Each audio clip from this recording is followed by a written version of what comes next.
আগের দিনে গরু বা শূকরের থেকে কিন্তু ইনসুলিন তৈরি করা হতো বা ইনসুলিনটা সংগ্রহ করা হতো এবং সেটা ব্যবহার করা হতো। এর ফলে যেটা হতো, অনেক রকম সাইড এফেক্টস কিন্তু দেখা যেত। তো যাক, এগুলো অনেক আগের গল্প। 1921 সালে ইনসুলিন আবিষ্কার হয়। এরপরে কিন্তু দেখা যাচ্ছে যে অনেক ভালো ভালো টেকনোলজি চলে আসছে এবং তার ফলে যে নতুন ইনসুলিনগুলো এখন পাওয়া যাচ্ছে সেগুলো অনেক নিরাপদ এবং এগুলো সাইড এফেক্টস কিন্তু অনেক কম হয়ে থাকে।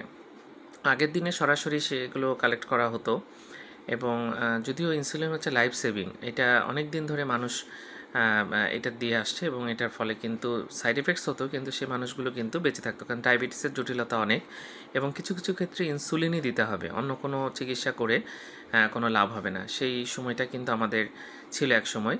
তো যাক, বর্তমানে যে উন্নত টেকনোলজির ইনসুলিনগুলো আসছে সেগুলো অনেক ভালো এবং এগুলো সাইড এফেক্টস অনেক কম। আরও গবেষণা হচ্ছে, আশা করি ভবিষ্যতে আরও সুন্দর বা এফেক্টিভ ইনসুলিন আসবে, যেটা সবার খুব বেশি উপকার করবে। ধন্যবাদ সবাইকে।